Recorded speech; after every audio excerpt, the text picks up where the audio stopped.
Movie के starting में ही हम लोग को एक जेनिफर हिल नाम की लड़की को देखने को मिलता है। जेनिफर जो होती है वो पेशे में एक राइटर होती है, तो इसी को चलते वो अपने थॉट्स को बढ़ाने के लिए और अपने माइंड को फ्रेश में रखने के लिए वो एक जंगल में जाकर कैबिन में रहने का फैसला बनाती है।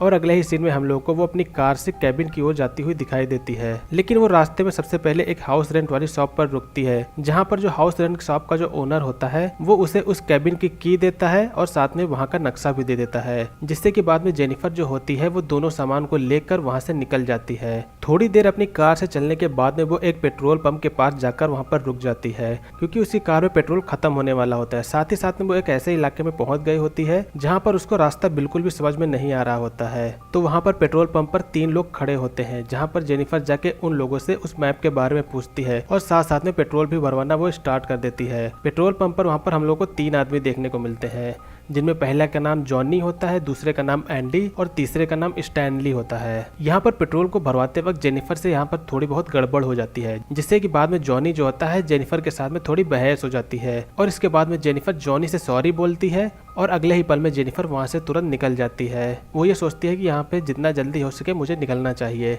और वो अपनी कार में बैठ के सीधा कैबिन की ओर अपनी यात्रा को स्टार्ट कर देती है और वो सीधा अपने कैबिन में जाकर रुकती है। जेनिफर वो अपने कैबिन में वहाँ पर काफी देर वहाँ पर आराम करती है, यानी कि वो थक चुकी होती है, तो इसलिए वो वहाँ पर आराम कर रही होती है। लेकिन थोड़ी देर बाद जेनिफर को वहाँ पर काफी ज्यादा अजीब लग रहा होता है।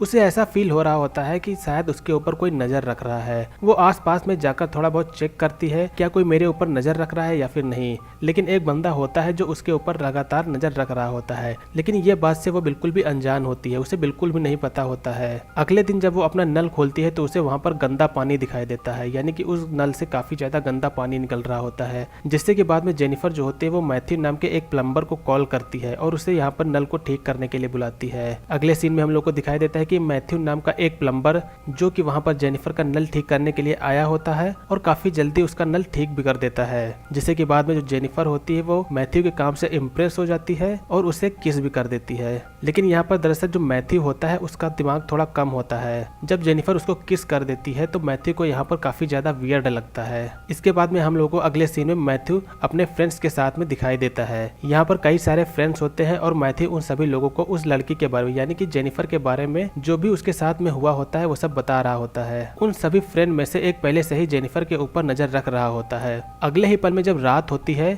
तो वो सारे जो फ्रेंड्स होते हैं वो जेनिफर के घर में पहुंच जाते हैं। जेनिफर यहाँ पर इन सभी लोगों को देखकर काफी ज्यादा डर जाती है। अब जेनिफर को ये भी पता चल चुका होता है कि ये जितने भी लोग हैं वो वही गैस स्टेशन वाले लोग हैं, यानी कि जिनका नाम जॉनी, एंडी और स्टैनली होता है, ये सारे वही लोग हैं। जेनिफर को यहाँ पर काफी ज्यादा डर लग रहा होता है कि आखिरकार वो लोग यहाँ पर क्या कर रहे हैं और उनके साथ क्या करने वाले हैं। स्टैनली जो होता है वो उन सभी लोगों की वीडियो रिकॉर्डिंग कर रहा होता है। अब इसके बाद में वो जितने भी लोग होते हैं वो जेनिफर के साथ में बदतमीजी करना स्टार्ट कर देते हैं। काफी ज्यादा जबरदस्ती भी हम लोगों को करते हुए जेनिफर के साथ में दिखाई देते हैं और उसे जबरदस्ती शराब भी पीने के लिए उकसाते हैं। अचानक से किसी तरह जेनिफर अपने आप को वहां से छुड़ा लेती है और वहां से भागने के बारे में सोचती है। वो सीधा अपने घर से बाहर निकल के जंगल की ओर भागना स्टार्ट कर देती है। उसे जंगल में थोड़ी दूर पर भागने पर ही एक शेरिफ मिलता है, यानी कि एक पुलिस वाला मिलता है। उस शेरिफ का नाम स्टॉर्च होता है। जेनिफर जो होती है वो सारा वाकया उस शेरिफ को बताती है, जिसके बाद में जो शेरिफ होता है वो जेनिफर के साथ में कैबिन में चेक करने के लिए जाती है कि आखिरकार वो कौन से लोग हैं जो जेनिफर को तंग कर रहे होते हैं। लेकिन वहां पर वापस जाने के बाद ये पता चलता है कि उस कैबिन में कोई भी नहीं होता है। शेरिफ जो होता है वो इधर उधर छानबीन कर रहा होता है कि शायद कुछ सुराग मिल जाए। लेकिन अगले ही पल हम लोग को ये देखने को मिलता है कि जितने भी वो सारे फ्रेंड्स लोग थे जॉनी के साथ वाले, वो फिर से उसी घर में आ जाते हैं, यानी कि उसी कैबिन में आ जाते हैं। और यहाँ पर ये हम लोग को चौंकाने वाली बात होती है, जो शेरिफ होता है वो भी उन लोगों के साथ मिला हुआ होता है। अब जेनिफर जो होती है वो उन लोगों के बीच में फिर से फंस चुकी होती है। जेनिफर यहाँ पर फिर नहीं समझ पा रही थी आखिरकार ये क्या हो रहा है। पुलिस भी मेरी मदद नहीं कर रही है और पुलिस भी इन लोगों की ही फ्रेंड निकली हुई है। अब यहाँ पर जितने भी सारे लोग होते हैं वो सारे लोग जेनिफर के साथ में जबरदस्ती करना स्टार्ट कर देते हैं। वो सारे लोग जेनिफर को जमीन में लिटा देते हैं और उसके साथ जबरदस्ती उसको न्यूड कर देते हैं, जिसके बाद में मैथ्यू के साथ में वो जबरदस्ती फिजिकल रिलेशनशिप करवाते हैं। मैथ्यू ने ये सब पहली बार किया होता है, जिससे कि बाद में मैथ्यू की तबीयत काफी ज्यादा खराब हो जाती है। जेनिफर यहाँ पर काफ़ी ज़्यादा चीखती और चिल्लाती है कि उसे छोड़ दिया जाए, लेकिन वो जो लोग होते हैं वो बिल्कुल भी नहीं छोड़ते हैं। काफ़ी ज़्यादा अभद्र व्यवहार उसके साथ करते हुए हम लोग को दिखाई देते हैं। थोड़ी देर बीतने के बाद अब यहाँ पर जेनिफर पूरी तरीके से नग्न अवस्था में अपने घर से बाहर की ओर निकलती है। ये लोग जितने भी फ्रेंड्स होते हैं वो लोग भी बाहर में निकले हुए होते हैं, लेकिन यहाँ पर सबसे ज़्यादा चौंकाने वाली बात यह है कि वो लोग फिर से जेनिफर को पकड़ लेते हैं और जमीन में लिटा देते हैं। अब वो लोग पूरी तरीके से उसको न्यूड कर देते हैं। इस बार वो जो शेरिफ होता है, यानी कि जिसका नाम स्टॉर्च होता है, वो जेनिफर के साथ में इस बार रिलेशनशिप बनाता है। जेनिफर अब बेहद ही ज्यादा सदमे में होती है। उसे यकीन ही नहीं हो रहा होता है कि आखिरकार ये मेरे साथ क्या हो गया है। वो धीरे धीरे चलते हुए ब्रिज पर पहुंच जाती है। जब वो ब्रिज पर पहुंच जाती है, उसका पैर फिसल जाता है और सीधा पानी में गिर जाती है।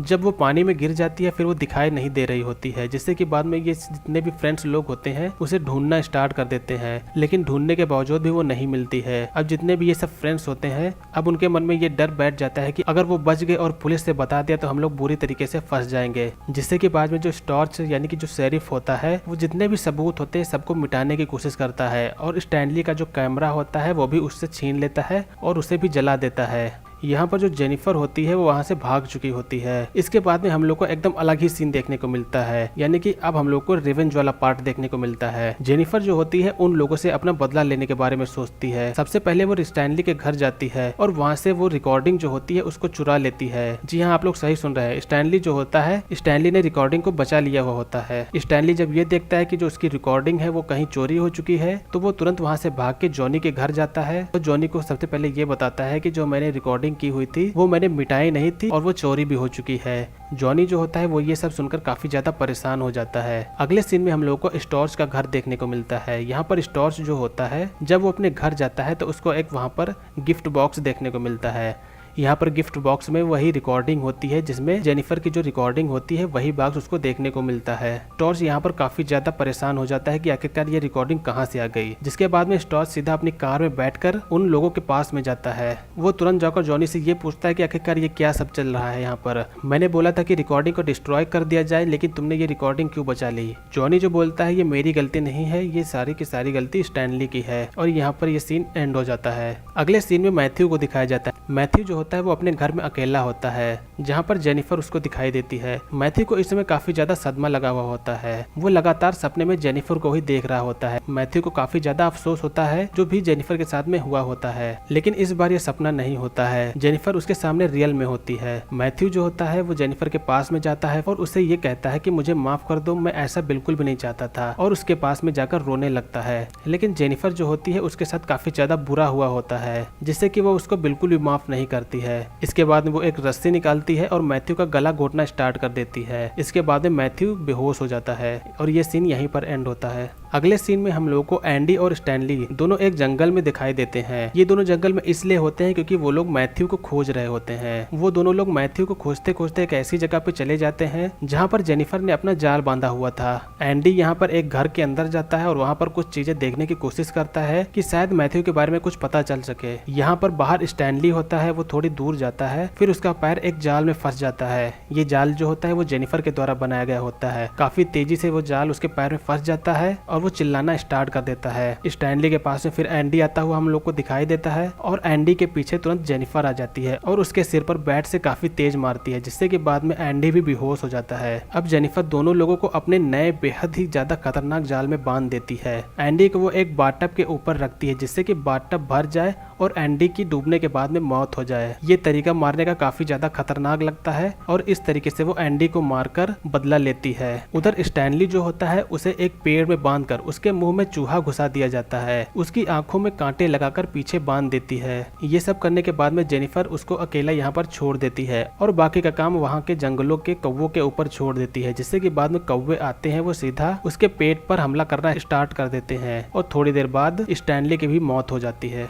अगले सीन में हम लोगों को गैस स्टेशन में जॉनी को देखने को मिलता है, जहां पर भी जेनिफर पहुंच जाती है और जॉनी को घायल करके वहां से उठा ले जाती है और उसे भी काफी ज्यादा खतरनाक ब्रूटल तरीके से बांध देती है। अब जेनिफर यहाँ पर जॉनी के साथ में भी काफी ज्यादा टॉर्चर करना स्टार्ट कर देती है और थोड़ी देर बाद में एक धारदार कैंची से उसके लिंग को काट देती है। जॉनी यहाँ पर काफी ज्यादा तड़पना चालू कर देता है क्योंकि उसका काफी ज्यादा खून बह रहा होता है। काफी ज्यादा तड़पने के बाद में जॉनी बेहोश हो जाता है। अब यहाँ पर आखिर में शेरिफ स्टॉर्च बचा हुआ होता है। अगले सीन में हम लोग को ये देखने को मिलता है कि जो जेनिफर होती है वो स्टॉर्च को भी उठा लेती देती है और उसको भी काफ़ी ज़्यादा खतरनाक तरीके से वो बांध देती है। यहाँ पर हम लोग को एक ये चीज़ देखने को मिलती है कि जेनिफर का जो तरीका होता है इन लोगों को मारने का काफ़ी ज़्यादा डिफरेंट होता है, काफ़ी ज़्यादा यूनिक होता है। यहाँ पर शेरिफ स्टॉर्च जो होता है उसके पीछे जेनिफर एक शॉटगन को बांध देती है, जिसका जो ट्रिगर होता है मैथ्यू के हाथ में रस्सी से बांध देती है। अब यहाँ पर जेनिफर को केवल वेट करना होता है कि कब मैथ्यू की आंख खुले और कब मैथ्यू अचानक से वो रस्सी खींचे जिसका ट्रिगर दब जाए और दोनों की मौत हो जाए। कुछ देर बाद मैथ्यू की यहाँ पर आंख खुलती है और जैसा उसने प्लान किया होता है वैसा ही होता है, ट्रिगर दब जाता है और दोनों की मौत हो जाती है। यहाँ पर मूवी का एंड होता है। जैसा कि आप सभी लोग जानते हैं जेनिफर के साथ में काफी ज्यादा गलत व्यवहार किया गया होता है और उसके साथ काफी ज्यादा टॉर्चर किया गया होता है, जिससे कि बाद में वो बचकर भाग जाती है और उससे बदला लेना स्टार्ट कर देती है। यानी कि जितने भी लोगों ने उसके साथ में अभद्र व्यवहार किया होता है, टॉर्चर किया होता है, उनसे वो सब एक एक करके बदला लेना स्टार्ट कर देती है और उन लोगों को मार देती है। अब आप लोगों को यहाँ पर ये डिसाइड करना है कि ये एक हैप्पी एंडिंग होती है या फिर एक सैड एंडिंग।